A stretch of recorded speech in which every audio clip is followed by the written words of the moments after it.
Hi, welcome to the Elixir Distillers stand. I'm Julie Hamilton. I'm the brand ambassador for Elixir. Over the course of this week of the virtual whisky show, we will be interviewing and chatting to different people across the industry. Today, we are continuing with our Independent Bars of Scotland chat, and we are speaking to Phil and Simon Thompson from Dornoch Castle Hotel. Hi guys, how you doing? Hi Julie, yeah, amazing Julie, thank you. And you keeping well yourself? Yeah, not bad, thank you. Not bad. It's yeah, quite bizarre to be doing things like this instead of a show, but yeah, it's been okay so far. Yeah, Times, isn't it?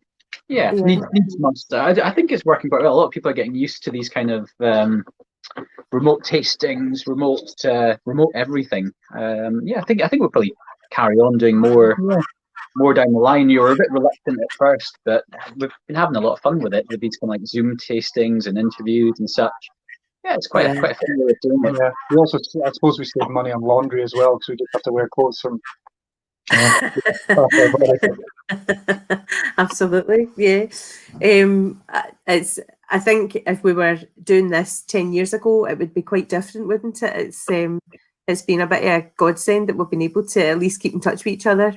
Yeah. Well, Highland Wi-Fi's, was probably very temperamental 10 years ago. It's kind of, so we wouldn't be able to do anything without stalling every couple of seconds. Yeah, on the 56k modems. Absolutely, we've had a couple of issues with Highland Wi-Fi over the last couple of days, but yeah, cool. So we've got a dram to share. Yep. Excellent. So a little Ben Rennes. Yeah, that's the one, Ben Rennes. Very nice. Thank you very much, Julie. Oh, you're more than welcome. It's a shame we're not doing it in person, but there you go. Cheers. Yeah, thanks very much. Great luck. So, tell us about Dornoch Castle Hotel. You're part of the Independent Whisky Bars of Scotland group, and as well as I imagine other things about the hotel. So we are from Dornoch Distillery and Dornoch Castle Hotel. So Simon and I, Dornoch Castle Hotel's a family business. Our parents have been there. Well, we've been there for 20 years. So we have been working in the bar most of our adult life and our teenage years, and so yeah, it's a big part of our life. Quite a famous whiskey bar now. We kind of specialize in old and rare bottles, unusual things, lots of single casks, and try and kind of keep the collection constantly moving and evolving. So it's always something different for people to try when they come here. So yeah, we started the Whisky Bars of Scotland. Honestly, I can't remember. 2 years ago. In the 3-2 year range. Yeah. So we just had a big meetup with a bunch of other independent whiskey bars who we highly respected. We managed to get everyone all together in one place and have a rough idea of what we're gonna do with it, really. So yeah, no one's in charge, and we just wanted to do some good bottlings and work together on a number of different ways. There's really just to pull together our influence, our buying power, and the single casks has been amazing as well from it. So yeah, we just keep in touch, and we all work in the same industry, and it's just good to cooperate, really. Yeah, for sure. There's big benefits to the cooperation side of it. We're all far away enough from each other, and we're not in direct competition, so it all works really well. Yeah, absolutely. I think it's a nice link, isn't it, between you all, because you are quite far flung. If you think of you guys compared to the Ardshiel in Campbelltown, it's pretty far flung to. Between all the bars. So you've done there's a huge number of casks that you've been bottling now, isn't there? Like what for you has been the standout one that you've done? Well, obviously we did a Chichibu, but the Daft Mill's probably the highlight so far, mainly because of like the way that it's being sold. So it's only ever going to be sold by the measure in the bar. So each one of the bottles is marked with the bar's name. So there's like big shame if it ever appears on like a secondary market or anything like that. But yeah, that's a pretty cool concept. It basically means that, you know, Francis wanted to get his liquid out to the consumer for a price that was kind of pretty fair. Yeah, fair price and easily available. You know, they were seeing the issues with everything going off to auction and going for crazy money, and people who wanted to drink their whiskey we just weren't able to get hold of it. So so it's a solution we talked about before, and then I think it was Johnny McMillan kind of took it and run with it for the concept of having it at a fixed price and only available at each bar by the measure. So yeah, it's a good way to go. Price of the dram as well. Sorry? You fix the price of the dram as well in each bar. That's really cool. Yeah. There's a fixed price depending on whether you're doing 25 or 35 ml measures. Okay. That means that we're all going to have a really good daft mill available at a fair price for quite a while. You know, because how many bottles did we take each? No, I can't remember. Yeah, quite 20 or 20. Yeah, it's quite a few. So we're all well stocked with a really top-notch daft mill. So it's been pretty. The particular cask has been pretty highly praised, and I guess as well from Daft Mill's point of view, having throwing their best foot forward on one that's going to get drunk by so many different people is a really good way to go. So we're very lucky to get such a high quality cask from them. Absolutely, and I suppose it's given, just as you say, giving people a chance to taste it that they might not necessarily get the chance to otherwise, because so many of the bottles are just going straight into the secondary market, aren't they? It's a shame. But it's good. It's great that that's happening. It's why whiskey clubs are so good. I think that, you know, you buy bottles of these things and everybody actually gets to taste these whiskies. So, but we've always tried to kind of sort of format our bar so that, you know, we really wanted to have like affordable, good quality whiskies, limited editions, old bottlings. And the philosophy was always to kind of keep the price as fair as possible. And then, you know, we have a few initiatives, like if the quality of the liquid is not where we feel it should be, we'll decrease the price. If it starts oxidizing, or if we feel that the quality starts to deteriorate from the bottle being open too long, we'll decrease the price. So that's kind of, you know, one of our personal philosophies in the bar. We want to kind of try and keep people coming back and maintain trust in what we're offering. Yeah, there's a few things we do that we take very seriously at our bar, and stock management's one thing. We're of the opinion that it's better to offer a fair price and to turn things over in a good period of time. You know, all too often, I've gone into a bar that's had some nice bottles of whiskey before, and I've had it, and I've had to ask afterwards, how long has this bottle been opened on the bar? And sometimes you see it in bars where they've got like one or two really nice bottles of whiskey that you'd really want to drink, but the same bottle's been in the bar every year. Every year they're upping the price on it. So we do the opposite. We try and offer really good value to help the bottles move. And if something's been open longer than we would like, then we'll move it to the front of the bar, start dropping the price. And the other thing we do as well is we use argon gas for high-end whiskey as well, which will increase its lifespan. So that works pretty well for us. So it's really just about stock management, fair prices, and keeping the turnover of the stock so that what you've got is always in really good condition. And that's appreciated by a lot of serious enthusiasts that we kind of do just go that little bit extra to try and keep it a really good whiskey bar. And it works well for us. We have so many whiskey guys coming from all over the world. So we're a little bit out of the way. We're off the whiskey trails, so we need those added hooks to attract people up to us. So good value, good selection, good stock management. It's been working a treat for us for a long time now. Yeah, absolutely. For anybody that doesn't understand or has never heard of using argon gas in bottles of whiskey before, that's preserving the life of the whiskey. It slows the oxidization. Yeah, okay. It's when you squirt in some argon gas, it displaces air, and the argon kind of settles on the bottle and creates a bit of a barrier to oxidization. So it'll extend the lifespan, especially of like very old, delicate whiskies, like things that were bottled 40, 50 years ago at 40%. These are the kind of things that are in the danger zone.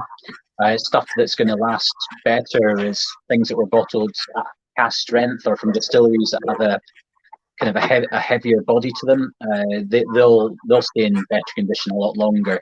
But yeah, these old, like say something like an old connoisseur's choice from the 70s or 80s, bottled at 40% from like a lighter Speyside distillery. They can lose condition really fast after being opened. So we need to be very careful in their management. Yeah. And that's, well, I suppose people knowing that you do that will trust the fact that they're always going to get good quality whiskies from behind your bar. Yeah.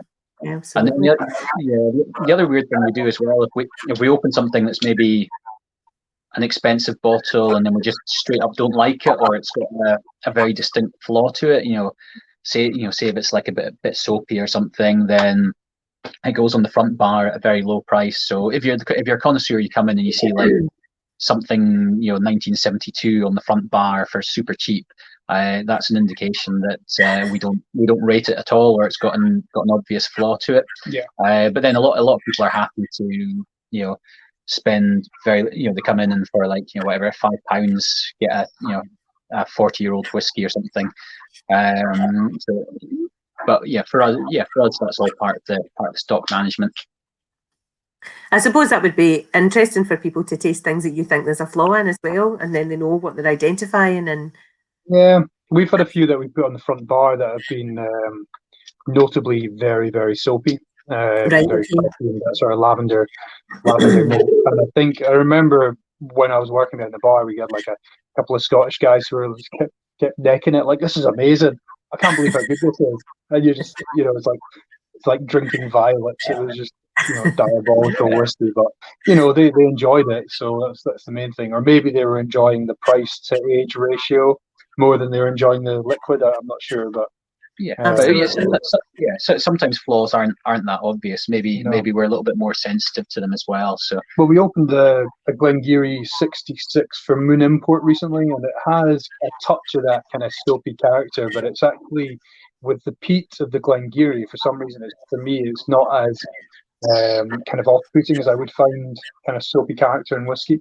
So we decreased the price on it, but we didn't decrease it like right down to like £5-10 a measure. We decreased it to like £25 a measure, which for 1966 Glengarry is still very cheap. But it's not. It's got a slight flaw to it, but it's interesting more than just being overwhelmingly terrible. So yeah. Being better than overwhelmingly terrible is probably high praise. Yeah, exactly. So you said that your family had been there for 20 years in the castle, yeah? Yeah. Well, they bought it in June 2000, but right. We used to get people coming into the like poshos and stuff coming into the hotel, and Americans being like, "When was it that how many generations of your family had this castle?" And you're just like, I'm serving you your meal, not that many. Absolutely. So obviously you'll have seen a lot of changes in the last 10 years then over that piece, like changes in what you put behind the bar, changes in what people are looking for.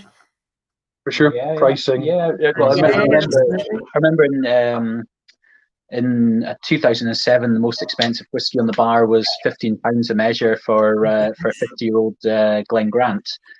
So things are that was £15 a measure, and that was the most expensive by quite a chunk on the bar. So things have changed quite a lot there in terms of pricing, availability. Yeah. I suppose we're kind of lucky. We've always kind of stockpiled, so we've got an okay selection still laid down to keep the bar fueled with good stuff for years to come. But it's becoming increasingly difficult to restock at good value on the bar, and that's where things like the Whisky Bars of Scotland initiatives come in really well.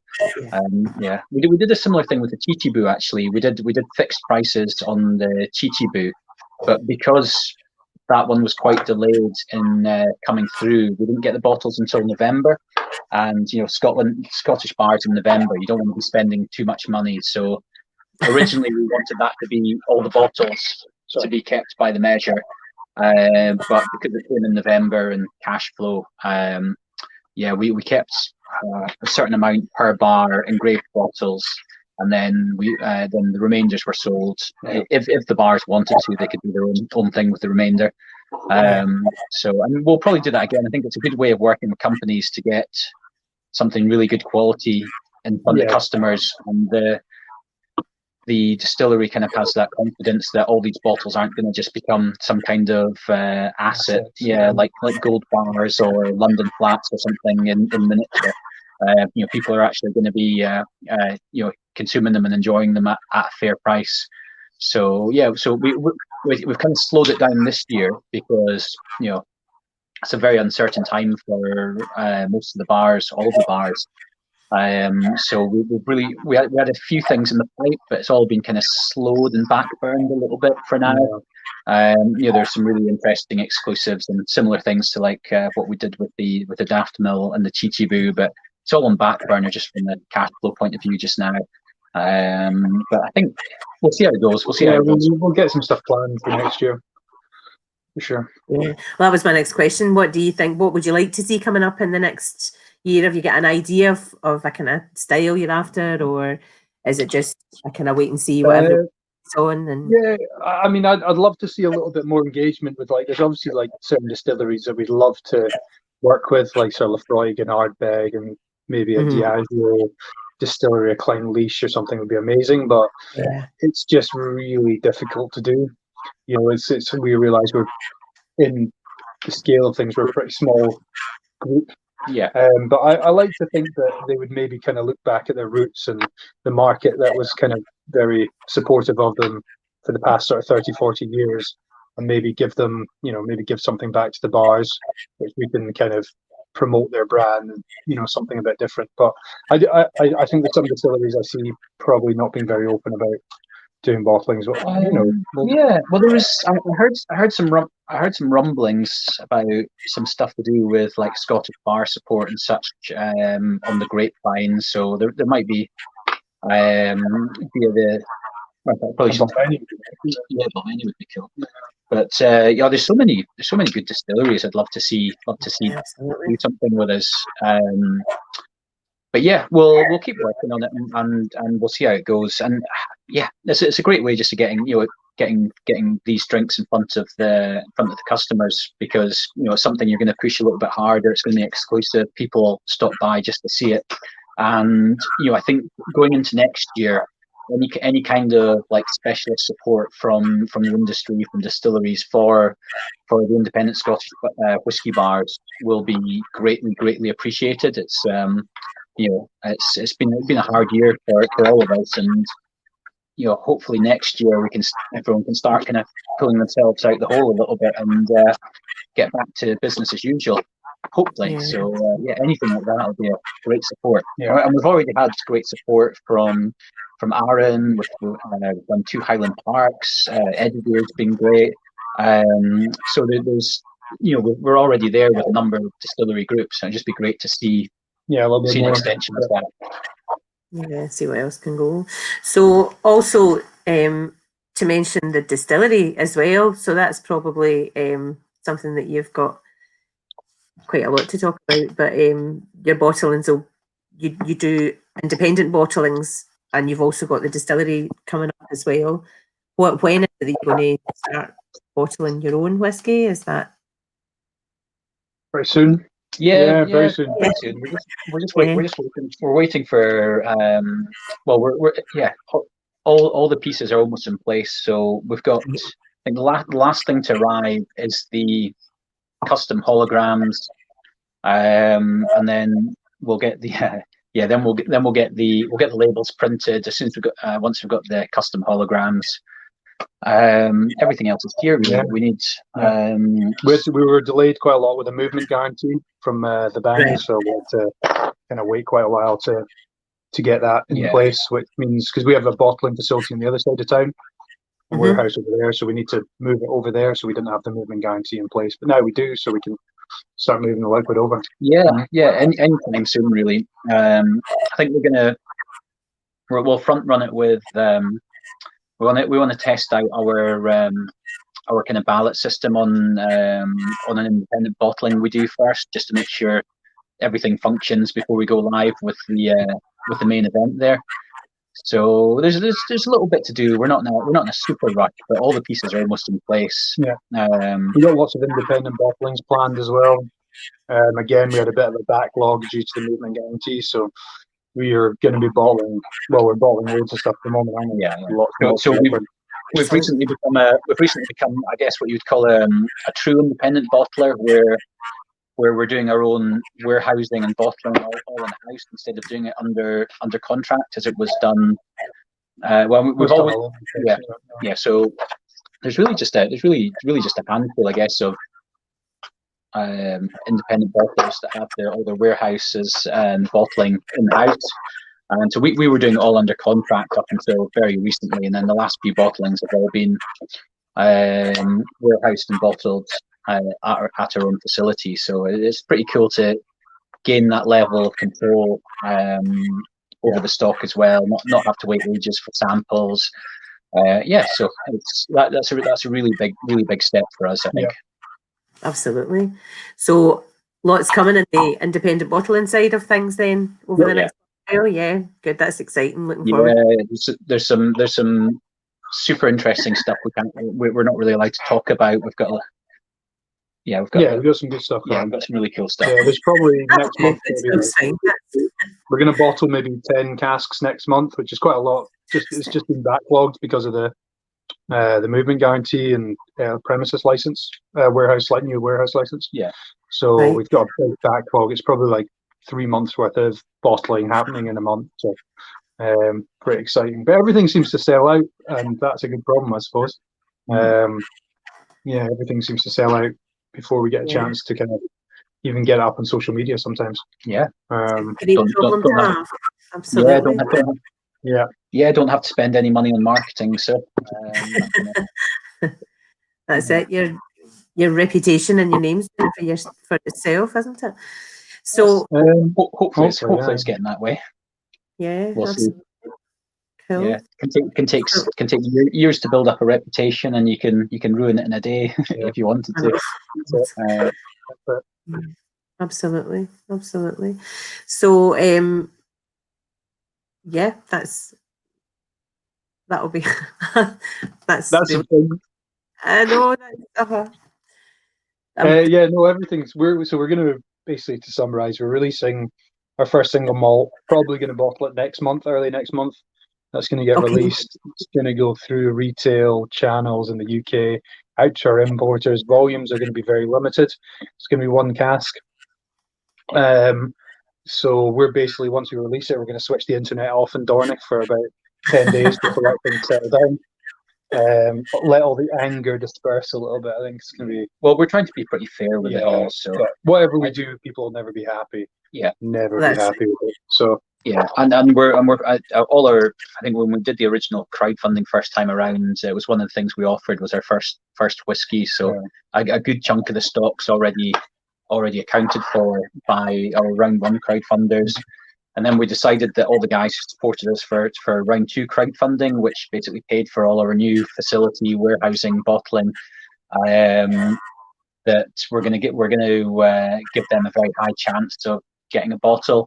And then we've got to support our retailers who've looked after us over the past four years as well. So and then there's all our import partners. So it's getting spread pretty thin, I'm afraid. But hopefully we'll be able to get some more stuff out there. But we're not in a big push for it really. There'll be a lot of small casks kicking about for our original crowdfunding.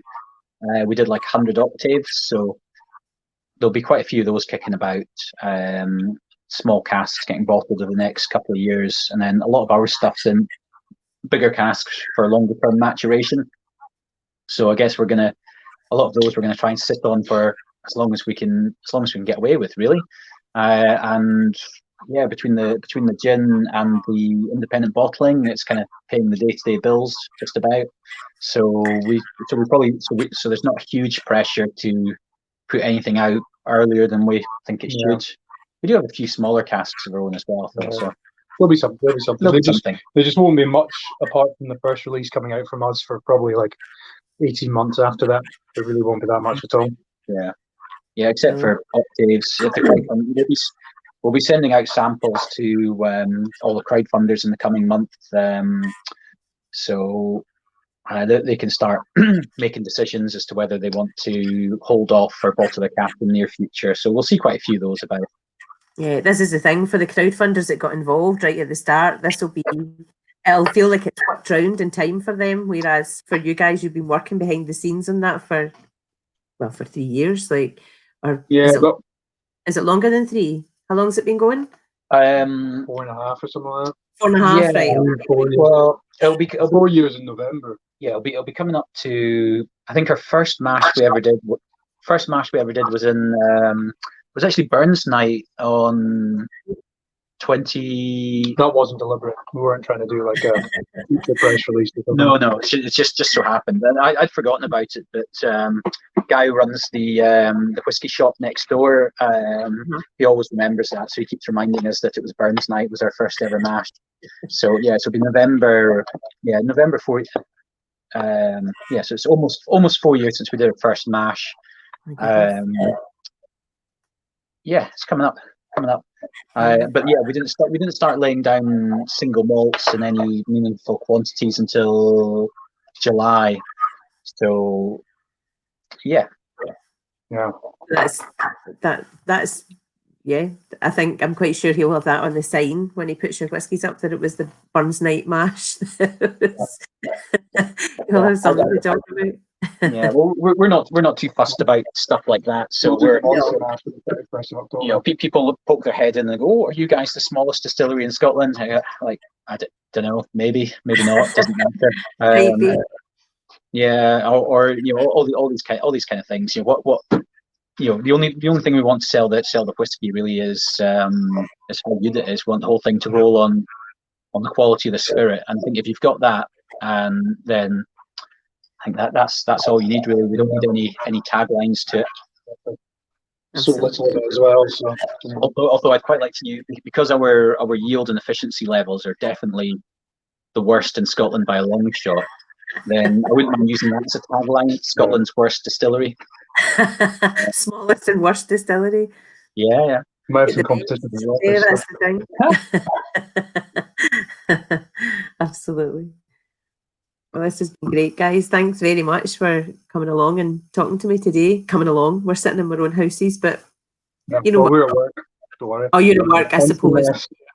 So, technically, I'm at work as well. It just so happens that it's in my living room that I'm at work, but yeah. So Julie, you have been keeping busy recently as well. Yeah, absolutely. A lot of internet interviews and such. What about real life stuff? Have you had much real life things on the go? Very little just now. I've been to see a couple of customers, but it's just so difficult, and it kind of I've not done any live tastings or anything like that since we've been locked down, since I came back, because I was furloughed for a little while as well, just with the nature of what my job is. So yeah, I've been doing Zoom tastings for probably every whiskey club in the UK by the time I'm finished at the end of the month, the ones that I've got planned in. And yeah, it has been, I think, just as you say, it's got easier and everybody's got used to it. So it's become what you do now. But I can't wait to get back and be seeing people in person and coming to, traveling and going to visit people, and definitely looking forward to that, coming back on track again. But when you think back to the Old and Rare Whisky Show, which I was talking to John Beach, and we were saying that was the last time we all saw each other, like it seems like an eternity ago now when you think back to it. Yeah, and that was at the early days. People were a bit nervous. Yeah. I think a few exhibitors kind of pulled out just out of concern. So it's a good chunk before lockdown, but it was. That's right. In Italy, wasn't there, that pulled out? That. Yeah, I think guys at Whisky Auctioneer as well. They didn't go down. Yeah, they just sent their bottles down, and someone else did the stand for them. I think to get it for sure. If you're following. So you're in Glasgow, aren't you? Yes, I'm based in Glasgow. I'm jealous that you can get a Paisanos and we can't. I know, but then there's the flip side of that is that we keep getting locked down. So, swings and roundabouts. I can get I know, but you can go out. So I suppose that's yeah. We've been pretty lucky where we are, especially during the worst lockdown, because yeah. I mean, you just have so much kind of remote countryside around you. So we're pretty privileged from that perspective for sure. I know I wouldn't want to be in a flat or anything like that. It'd be pretty rough, but being pretty lucky. Yeah, felt pretty good, kind of living in the middle of nowhere with 100 good walks within walking distance really. So it was felt quite good being in that situation. But no paisanos. Yeah. No paisano. I know there's always a downside to that though, isn't there? You could maybe open one in Dornoch. Oh, don't! We've put a ban on any future distillery developments involving a food and beverage operation or food operation, which is just the idea of dealing with customers or chefs or anything again. Just would be a bit of a nightmare, to be honest. No, thank you. Yeah, we'll leave that for somebody else. But if somebody does open one, we'll eat their pizza for sure. Yeah, you can be one of their best customers. It's just maybe we need John Beach to come up. He's a serial entrepreneur, isn't he? Yeah, of the fast food world. Yeah, his fish and chip. He does a really good fish and chips as well. He does. I've been watching the things that he's been posting on Facebook about what he's offering from the fish and chip van. And it's the lobsters. It's not your average paper of fish and chips that he's selling. No, it's pretty good quality. Oh, you're making me hungry now. I know. That's it. It's that time of day, isn't it? My belly just grumbled. It's shouting at me. Well, as I say, I've rounded that up and then started chatting again. But thanks for coming on and talking to us. This was great. Yes, it's a pleasure, Julie, as always. So you're always welcome up north. So just give us a shout when you're allowed up again. Absolutely. The minute I'm allowed up, I'm going to be in the car and off, coming to visit everybody because definitely missing you all. But hope to see you in person soon. And take care. See you later. Thanks, Julie. Cheers. Thanks, guys. That was great. For all of you watching, keep your eye on our schedule and you'll see more interviews, live chats and sessions throughout the course of the week. Cheers.